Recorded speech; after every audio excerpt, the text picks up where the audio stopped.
नमस्कार, जय हिंद, जय भारत।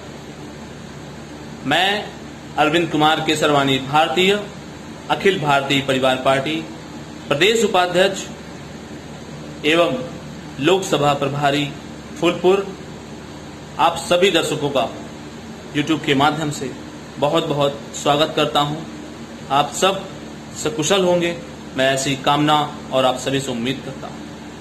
दोस्तों, आज मेरे YouTube लाइव आने का जो मुद्दा है वो मुद्दा है सरकार के द्वारा दिया गया 20 लाख करोड़ रुपए का आर्थिक पैकेज। कितना सच है, कितना आपको मिलेगा, कितना मेरे एक मजदूर भाई को मिलेगा, कितना व्यापारी वर्ग को मिलेगा और किस किस तरह से हम सबको लाभ होगा और क्या वास्तविक नियत है सरकार की, इन सब बातों पे आज परत दे परत खोलेंगे और वर्तमान बातों को आज, विचारों को आज इसी सेशन में YouTube के माध्यम से आप सामने रखूंगा और आप सभी भाइयों की आवाज बन सरकार तक पहुंचाने का कार्य करूंगा। दोस्तों, आज 20 लाख करोड़ का जो पैकेज की बात करते हैं, उसे शुरू करने से पहले मैं कुछ बातों को आपको और बताना चाहूंगा। जैसे आप सब जानते हैं, एक दुर्घटना घटती है। क्या होती है वो? औरैया नामक स्थान पे यूपी के प्रवासी मजदूर प्रवास के लिए सड़कों के द्वारा जा रहे होते हैं और एक सड़क दुर्घटना में 26 मजदूरों की मृत्यु हो जाती है। दोस्तों, 26 मजदूरों की, ये एक घटना नहीं है, ऐसे तमाम घटना घटती है। ये रिसेंट का था, इसलिए मैं जोड़ा। और उसी के बाद योगी सरकार ने यूपी के सभी जिलों को सील कर उन प्रवासियों के लिए, यूपी के प्रवासियों के लिए यहां से दूसरे स्थान जाने के लिए व्यवस्था करती है। और उसी के लिए वो गाजियाबाद में मजदूर भाइयों के लिए रामलीला ग्राउंड पे रजिस्ट्रेशन करवाती है, जिसमें लोगों के आवेदन मांगते हैं कि आप जो जाना चाहते हो आवेदन करें। तो उसी के लिए आपको बता दूं, हजारों भाई बहन रजिस्ट्रेशन करवाते हैं और उस रजिस्ट्रेशन में जिले के आला अधिकारी सभी उपस्थित होते हैं और इतनी ज्यादा बड़ी हुजूम इकट्ठा हो जाती है। सिर्फ एक राज्य की है ये परिस्थिति, जब पूरे देश की बात करेंगे तो वह बहुत भयावह स्थिति है। तो रजिस्ट्रेशन होने के लिए एकत्रित होते हैं, वहां पे अधिकारी सामने उपस्थित होते हैं। उसके बाद भी वहां पे ऐसी लाइन लगी होती है कि जहां पे सोशल धज्जियां उड़ाई जाती है।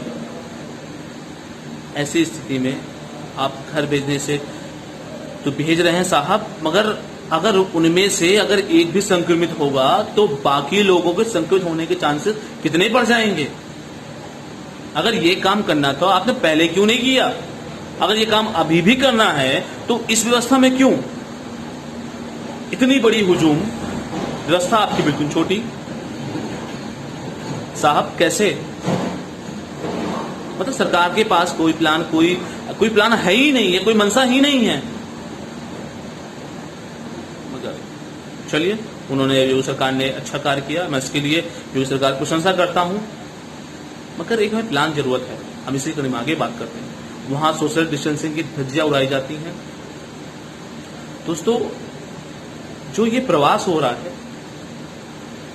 मैं आपको बता दूं, जो हालात इस समय देश के बन रहे हैं, जो हालात इस समय हमारे भारत देश के हैं, जो स्थिति में प्रवास हो रहे हैं और उनके लिए जो सुविधा नहीं है, ये प्रवास हमें एक पुरानी इतिहास के पन्नों में ले जाके याद दिलाती है। वो क्या है? जब हमारा देश आजाद हो रहा होता है, उस समय बंटवारा होता है हिंदुस्तान पाकिस्तान का, और उस समय ये प्रवास, ऐसा ही प्रवास, सड़कों से लोग पैदल भाग रहे हैं, कोई नंगे पैर, कोई भूखा है, कोई बैलगाड़ी, कोई साइकिल से, मतलब उनके लिए कोई कुछ नहीं करने वाला, वो स्वतः अपने स्तर से सारे कार्य कर रहे हैं। वो अपने स्तर से पैदल जा रहे हैं। उस समय उनकी सरकार उनके लिए पूछती नहीं है। और कितने मर जाते हैं, कितने मारे जाते हैं उस भूख से, कोई मतलब बहुत भयावह स्थिति होती है। वो ऐसा प्रवास हमने इतिहास से पन्नों पढ़ा है। आज कहीं न कहीं वही प्रवास मैं आज फिर देख रहा हूं अपने भारत में। साहब, ये गरीब जनता इतनी भी मूर्ख नहीं है, सब देख रही है, उसको जवाब देना आता है मगर मजबूर है। तो ये हालात हमारे सरकार के हैं, वर्तमान स्थिति के हैं। बड़ा दुख होता है कि हम उन मजदूर भाइयों की वैसे हालात कर दिए हैं जो आज से 50 साल पहले, 50 नहीं 70 साल से ज्यादा पहले हमारे देश में हालात हुए थे। आज वही हालात फिर से देखने को मिल रहे हैं। आइए आगे बात करते हैं आर्थिक पैकेज की। अब सरकार की वो जो 20 लाख करोड़ रुपए का पैकेज दिया है उसकी बात कर लेते हैं। बड़ा यकीन होता है, मुझे भी बहुत यकीन होता है, आप सभी को बहुत यकीन हुआ होगा कि मोदी जी आए हैं और एक बड़ा पैकेज और बड़ा ऐलान करेंगे जो हमारे अर्थव्यवस्था को, हमारे तक, हमारे पेट तक वो उनकी वो सुविधा, सरकारी सुविधा पहुंचेगी। मगर बहुत हताशा होती है जब उनका एनालिसिस मैंने किया, जो आपके सामने रखूंगा। जब मोदी जी आते हैं तो बोलते हैं, भाइयों बहनों, आप सभी के लिए 20 लाख करोड़ रुपए, 20 लाख करोड़ रुपए का अब तक का सबसे बड़ा आर्थिक बजट, आपके आर्थिक पैकेज आप सभी के लिए देता हूं। हम सब खुश, मैं भी बहुत खुश, कह रहे वाह मोदी जी आए हैं, 20 लाख करोड़ रुपए का पैकेज दिया है इस कोरोना महामारी में। चलिए अब आगे बात करते हैं क्या दिया उन्होंने। मगर एक बात जरूर कह दूंगा, आप सब ने एनालिसिस देखा होगा कि 20 लाख डिवाइडेड बाई 133 करोड़ जनसंख्या, मतलब इक्वल टू आपका आएगा लगभग 15 साढ़े 15 हजार रुपए आपके अकाउंट में आएंगे, हर एक इंसान के इंसान में। ऐसा मैं उम्मीद करता हूं और शायद कुछ लोगों के खाते में आए भी हो। अगर आप में आए हैं तो जरूर आप कमेंट करिएगा। तो कुछ ऐसे सोशल मीडिया ज्ञाताओं ने अपनी अपनी बात रखी, अलग तरीके से तर्क वितर्क किया। मगर जब सीतारमण जी आती हैं और 5 दिन तक इस 20 लाख करोड़ रुपए के आर्थिक पैकेज का 5 दिन तक विवेचन होता है और एक एक करके वो मतलब अपनी बात रखती है। 5 दिन तक मतलब लगा होगा कि 5 दिन बहुत बड़ा इसमें होमवर्क हुआ है, बहुत बड़ा काम किया होगा। और 5 दिन तक सीतारमण जी हमारे वित्त मंत्री आके इसके प्रारूप को रखती हैं। और प्रारूप क्या होता है एक एक करके मैं आपके सामने रखूंगा। पहले दिन आती हैं सीतारमण जी, वो तारीख होती है 13 मई और आंकड़ा होता है 5,94,000 करोड़ रुपए।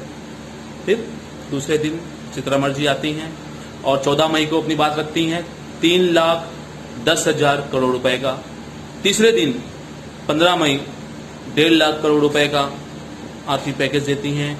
चौथे दिन 16 मई 81,000 करोड़ रुपए का पैकेज देती हैं और 5वें दिन 17 मई को 40,000 करोड़ रुपए का आर्थिक पैकेज वित्त मंत्री जी हमारे देश को देती हैं। ठीक है, अब इस 5 दिन की बड़ी जंजाल मशक्कत करने के बाद जब जोड़ा गया इस 5 दिन का आर्थिक पैकेज का आंकड़ा क्या है, तब तो साहब लगभग 11 लाख करोड़ रुपए हुए। मगर मोदी जी ने 20 लाख करोड़ बोला है।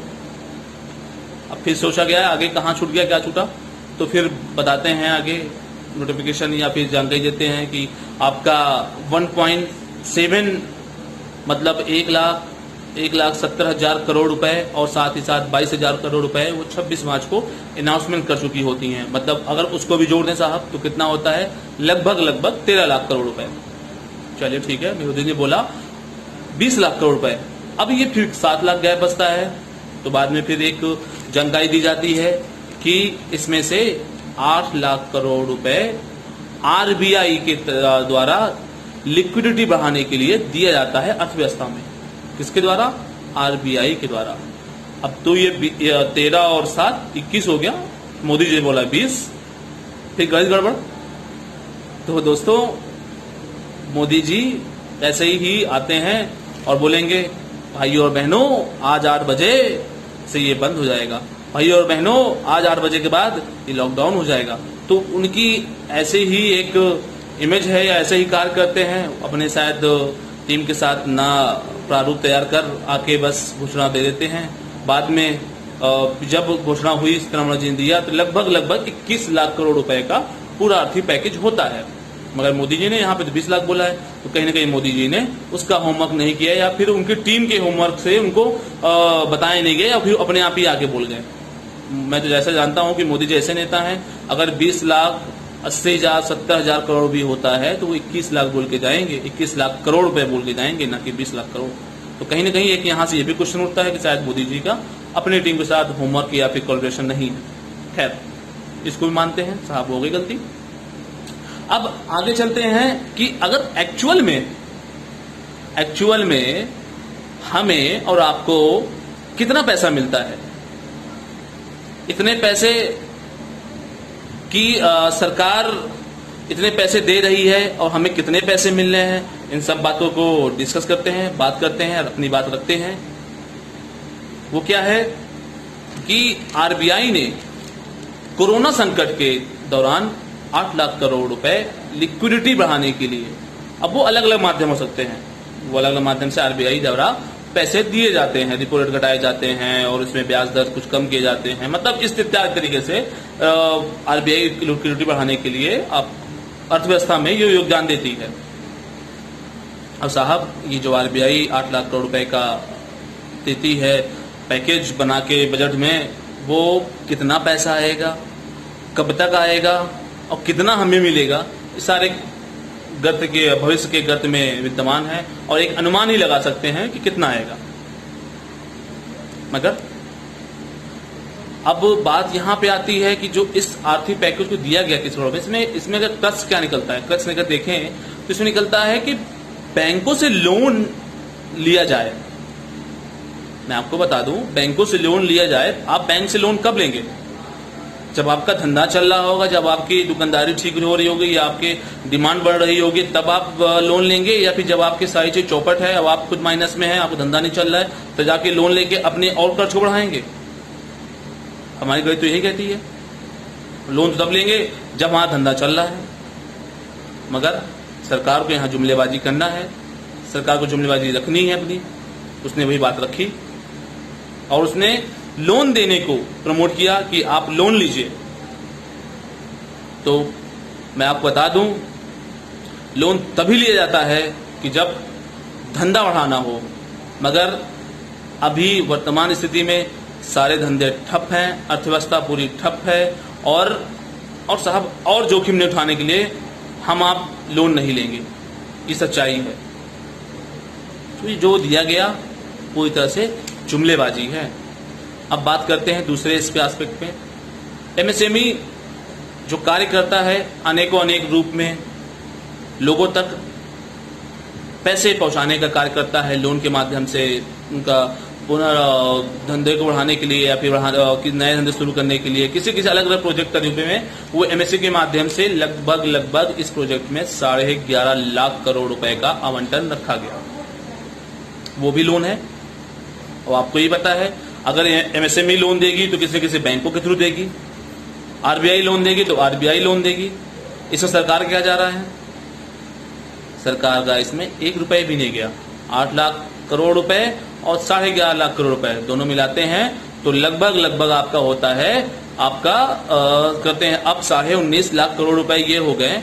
अब 21 लाख करोड़ का जो बजट है या फिर या पैकेज दिया गया, इसमें बाकी क्या है? क्या सरकार ने कुछ नहीं काम किया? नहीं, थोड़े बहुत कुछ कार्य किए, जैसे 500 रुपए जनधन खाते में पहुंचाएं। अब 500 रुपए में आप घर चला लेंगे और कितने घर चलाएंगे, कितने लोगों को मिला है, ये भी आपके सामने है। तो 500 तक पहुंचाएं और साथ ही साथ और मनरेगा में एक आवंटन को बढ़ाया। कितने पैसे को बढ़ाया? इन जैसे कुछ कार्यों में इन्होंने अपने कुछ अच्छे कार्य किए। मगर साहब, अगर इनकी बस्टिंग की जाए तो बिजनेस टुडे एजेंसी है जो इसका अनुमान है, उसे अनुमान देती है कि जो सरकार 20 लाख करोड़ का आवंटन करती है उसका क्या स्कोप है, कितना सरकार वास्तविक देने वाली है। तो ये कहती है साहब लगभग 1.5 लाख करोड़ रुपए का वास्तविक जो सरकार खर्च वहन करेगी इस 21 लाख करोड़ के बजट में। फिर से रिपीट कर रहा हूं, 21 लाख करोड़ रुपए के बजट में वास्तविक जो खर्च सरकार वहन करेगी वो 1.5 लाख करोड़ रुपए का है, जो वास्तविक में हमें उसका लाभ मिलता या मिलेगा। बाकी सब जुमलेबाजी। अब इस समय तो जुमलेबाजी साहब नहीं चाहिए, इस महामारी में जुमलेबाजी नहीं चलेगी। कितने गुब्बारे फुलाओगे, कितने गुब्बारे फोड़ोगे मोदी जी? अब तो जुमलेबाजी बंद करो। और जो मोदी जी बोलते हैं कि जीडीपी का 10% है, जीडीपी का 10% है 21 लाख करोड़ रुपए, मगर आपको बता दूं कि जीडीपी का 10% नहीं, अगर देखेंगे 1.5 लाख करोड़ तो लगभग 1% से भी ये कम का आवंटन होता है। तो मोदी जी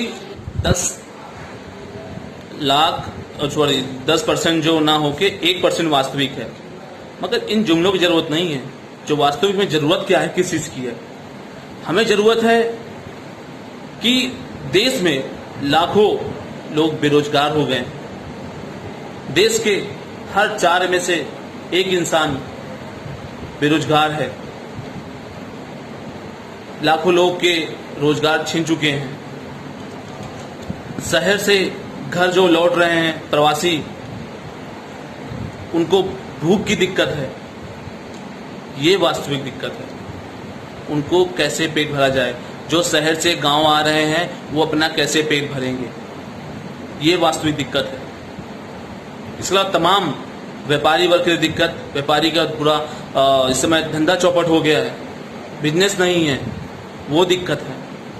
जो ठेले वाले हैं, बेचारे ठेले वाले कोरोना के डर से अगर बेचें तो संक्रमित होते हैं और खड़े भी होते हैं तो बिकता नहीं है, उनके लिए दिक्कत है। वो खर्च कैसे लाएं? जो दिहाड़ी मजदूर हैं वो अपना पेट कैसे भरें? अगर बात करें जो अभिभावक हैं, जो हमारे बच्चों के माता पिता हैं, उनकी बात करें तो वो उनको फीस देने की दिक्कत है। जब उनका काम धंधा नहीं चल रहा, वो फीस कहां से भरेंगे? वो अपनी ईएमआई कहां से भरेंगे? बहुत दिक्कतें हैं साहब, मगर ये वास्तविक दिक्कत है। आपको यहां कार्य करने की जरूरत है, ना कि पूंजीपतियों को आप लाभ देने की जरूरत है। आप बोलते हैं कि 20 लाख करोड़ आते ही अर्थव्यवस्था में हमारी शेयर मार्केट उठ जाएंगे। कहां उठे साहब? वो तो गिर गए। कुछ रेटिंग कंपनियां तो ये भी रेटिंग देने लगी कि हमारे भारत की जीडीपी 1% से भी कम होने वाली है। तो क्या कर क्या रहे हैं हम? तो ये जुमलेबाजी जो आपने किया है, और कहीं ना कहीं मैं एक बात बता देना चाहता हूं सरकार को कि आप 500 रुपए जनधन में डाल के और राशन देने की बात कहकर अपनी जिम्मेदारी आप पूरी कह देने से जिम्मेदारी आपकी पूरी नहीं होती है। आपको गरीबों के लिए कार्य करना होगा। आप उन गरीबों के द्वारा ही चुने गए हैं, उन गरीबों ने ही आपको बैठाया है, इन मजदूर और श्रमिक भाइयों ने ही बैठाया है। आज आप उनके लिए इतनी व्यवस्था नहीं कर पा रहे हैं, इतना जेब में पैसा नहीं है कि आप उनके लिए गाड़ियां या फिर ट्रेनें चलवा कर सकें। आप उनको 50 दिन तक रोके रखते हैं। अगर 50 दिन पहले ये कार्य किया गया होता तो शायद ये जो संक्रमण आज बढ़ता जा रहा है गांवों में, ये संक्रमण आज गांवों में न फैल के आज गांव सुरक्षित होते। आपने उनकी जिंदगी दांव में लगाई ही, और साथ ही साथ जो गांव में प्रवासी प्रवास करने जा रहे हैं उनकी जिंदगी दांव में लगा दिया आपने। कितने जानों से खेलोगे आप? कितनी राजनीति करोगे आप? बस करिए मोदी जी, सब देश देख रहा है और हर आदमी आपको देख रहा है, समझ रहा है, जवाब देगा आपको। किसान है, बेवकूफ पागल नहीं हो। आज श्रमिक है, मजबूर है, मगर कमजोर नहीं। तब भी वो 100-100 किलोमीटर तक पैदल चल के, नंगे पैर चल के, बिना भूखे पेट अपने घर जा रहा है। आप उनकी दया, उनके लिए इतनी दया भावना नहीं है, उनको देख के भी दया नहीं आती। बेचारे 100-100 किलोमीटर तक पैदल। आज की वर्तमान स्थिति में देश का सबसे बड़ा लोकतांत्रिक देश जहां पे लोकतंत्र है, उस देश में ऐसे हालात हैं, सरकार उनके लिए व्यवस्था नहीं कर पा रही है। आप बात कर रहे हैं 20 लाख करोड़ रुपए का, साहब उनको भेजने में आपका 10,000 करोड़ भी खर्च नहीं होगा, आप 20 लाख करोड़ की बात करते हैं। वो यहां नियत की बात है। मैं आपको बता दूं कि सरकार के पास 20 लाख करोड़ रुपए पैसे है भी नहीं, मगर उन्होंने जुमलेबाजी की है। जो मैं आपको पहले ही बोल चुका हूं कि उनके पास सिर्फ जुमलेबाजी है और उनके पास सिर्फ पैसा नहीं है। दोस्तों, तो ये जो 10% का जो आवंटन था वो कहीं ना कहीं 75.75% तक ही सीमित है, 1.5 लाख करोड़ समथिंग। और इस महामारी में कोरोना से जनता त्रस्त है और प्रवासी घर जा रहे हैं, उनको नौकरियां नहीं हैं। ये सब ये दिक्कत है, आप इस पे सरकार कार्य करे, मैं ऐसी उम्मीद करता हूं। और मैं आपको कह दूं, बता दूं, सरकार जो आला कमान के लोग बैठे हुए हैं उन श्रमिक भाइयों की आवाज बन के कि ये भाई 5 दिन के हमारे वित्त मंत्री के जो भाषण है, 5 दिन का जो जंजाल भरा उन्होंने पूरा प्रारूप रखा, उसको नहीं सुना है, ना उनके समझ में आएगा ऐसा प्रारूप का। अच्छे लोगों तक उनकी बात समझ नहीं आई। तो बेचारा ग्रामीण जो, तो वो ये जानता है कि मोदी जी ने 20 लाख करोड़ रुपए दिए हैं तो अब तो मेरा भला होगा, वो तो आपको जानता है। अगर नहीं थे पैसे तो आप आके क्यों 20 लाख करोड़ बोल गए, आप ना बोलते। दोस्तों, मैं एक आपको पहले एक स्टोरी बताना चाहूंगा। स्टोरी क्या है, 1930 के में, लगभग 30 दशक में अमेरिका में आर्थिक मंदी आती है। ग्रेट डिप्रेशन बोलते हैं उसे, महामंदी बोलते हैं उसे। और उस समय इतनी बड़ी मंदी होती है कि वहां की पूरी अर्थव्यवस्था चौपट हो जाती है, दुकानें बंद हो जाती है, डिमांड खत्म हो जाता है। लगभग 1.5 लाख करोड़ लोगों के रोजगार छिन जाते हैं 3 साल में। मतलब बहुत बुरी स्थिति होती है उस समय, उसे आर्थिक मंदी कहा जाता है। आप गूगल कर सकते हैं, देख सकते हैं। उस समय फिर उस मंदी को उभरने के लिए अमेरिका क्या करता है, कैसे उभरता है, वो एक एग्जाम्पल है हम सब के लिए। और प्रत्येक देश उसको मान रहा है, उसे कई देश इंप्लीमेंट कर रहा है। अगर शायद मोदी जी ये चीज समझ पाते तो जरूर इसके लिए कुछ कार्य करते। और मोदी जी क्या है, उन्होंने क्या कैसे कार्य किया अमेरिका ने इस उभरने के लिए, बताता हूं आपसे मैं। फिर जब मंदी होती है इस प्रचंड अवस्था में 1930 दशक में, तो उस समय ब्रिटेन के एक महान अर्थशास्त्री हुए, उन्होंने जॉन कीन्स नाम था उनका। उन्होंने ये सुझाया कि अगर जनता के हम डिमांड को अगर बढ़ा दें तो कहीं ना कहीं मंदी से लड़ा जा सकता है। अब साहब, डिमांड कैसे बढ़ेगी? डिमांड बढ़ेगी कि जो वहां के नागरिक हैं उनकी क्रय शक्ति बढ़ा दें, उनके हाथ में पैसे पहुंचा दें, कि ताकि वो खर्च ज्यादा कर सकें। अगर खर्च ज्यादा कर सकेंगे तो डिमांड बढ़ जाएगा, अगर डिमांड बढ़ जाएगा तो प्रोडक्शन बढ़ जाएगा, अगर प्रोडक्शन बढ़ जाएगा तो कहीं ना कहीं पैसा अर्थव्यवस्था में रोटेशन बढ़ जाएगा। तो सारी चीजें ऐसी लिंक है। तो अब साहब, इस समय वर्तमान उस समय वहां पे पैसे नहीं थे लोगों तक, तो पैसे कैसे आए? यही कार्य तो सरकार को करना है। उन तक पैसे कैसे आए, ये कार्य सरकार को करना है। वो किसी भी माध्यम से हो, लोगों तक पैसे उनके हाथ में पहुंचाए जाए, ना कि उनको और लोन दिया जाए। अगर वर्तमान सरकार की जैसा हालात किए होते तो उस समय अमेरिका उभरने के बजाय और गर्त में जाता।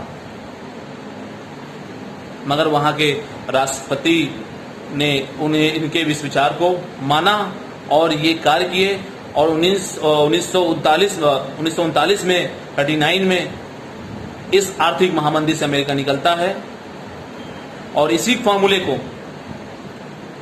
कई देश समयानुसार अपने ऊपर इंप्लीमेंट करते रहते हैं। तो आज इसी चीज की जरूरत थी, मगर आपके इस 20 लाख करोड़ के आवंटन ने इसने पूरी तरह से निराश किया।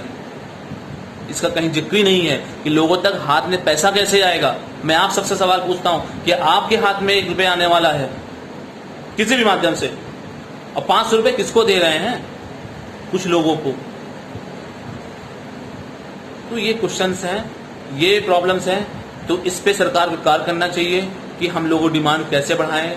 लोगों की डिमांड अगर बढ़ जाती है तो इसको करें, और सरकार को अपने कार्य करने का तरीका बदलना होगा। अन्यथा सरकार की जो आज के करने के दांत कुछ और, दिखाने के दांत कुछ और हैं, वही हो रहा है वर्तमान में। ये सच्चाई है। मैंने उपाय दिया है, अगर सरकार को लगता है कि उपाय अगर माने तो इम्प्लीमेंट करे। ये मैं नहीं बोलता हूँ, महान अर्थशास्त्री, और ये फार्मूला अपनाया जा चुका है, कई बार अपनाया जा चुका है। अगर इस पे कार्य करें तो निश्चित रूप से हम इस महामारी से बाहर निकलेंगे। और हमारी पार्टी की भी यही डिमांड है कि हम चाहते हैं कि जो हमारे व्यापारी वर्ग हैं, हमारे भाई व्यापारी किसान जो भी हैं, किसी भी रूप में अगर वो इनकी ईएमआई है तो उनकी ईएमआई को 1 साल तक बढ़ाया जाए, पोस्टपोन किया जाए, और बिना ब्याज के जो आपने 3 महीने का जुमला दिया उसमें भी आपने ब्याज लगा दिया। बिना ब्याज के 1 साल तक इसकी ईएमआई को बढ़ाया जाए, क्योंकि जब पैसा नहीं होगा हमारे पास तो हम ईएमआई कहां से भरेंगे। दूसरा कि हमारे जो 3 महीने जो धंधे बंद हो गए, चौपट हो गए हैं अर्थव्यवस्था में, इस समय हमारे कॉमर्शियल जितने भी बिल हैं उन सब को कम से कम माफ किया जाए। अगर नहीं माफ कर सकती सरकार, इतना भी पैसा नहीं है, तो कम से कम 1 साल के लिए पोस्टपोन किया जाए। आगे चल के धीरे धीरे कुछ टुकड़ों में लगा के उसे ले सकती है, मगर अभी माफ किया जाए। तीसरा, इस समय स्कूल के जो फीसेज हैं उससे अधिकतर ज्यादातर अभिभावक परेशान हैं। वो फीस कैसे भरें, इतनी लंबी चौड़ी फीस कैसे भरें, उसके ऊपर सरकार कार्रवाई करे, उस फीस को माफ करे, या सरकार बात करे, जैसे भी सोल्यूशन निकाले उसका। ये 3 मुद्दे हैं जो हम उठाते हैं, सरकार से अपील करते हैं इस पे कार्य करे। इसी के साथ मैं अपनी वाणी को विराम देता हूं, और मैं दोस्तों आप सबसे अपील करता हूं, अगर आपको मेरी बात अच्छी लगी या आपकी अगर बात लगे, अगर आपसे भी कोई मेरी एक भी बात जुड़ती है, तो आप इस वीडियो को शेयर करें, ज्यादा से ज्यादा शेयर करें, उन लोगों तक पहुंचाएं जो लोग उस कुर्सी पर बैठे हैं, जिन्हें आज गरीबों के फटे पैर या फटे चप्पल नहीं दिख रहे हैं, जो नंगे पैर दौड़ रहे हैं, जिन्हें आज उन व्यापारी की हालत नहीं दिख रहे हैं कि जो क्या वर्तमान स्थिति। तो मैं चाहता हूं, आप सबसे अपील करता हूं कि आप इस वीडियो को जरूर शेयर करें।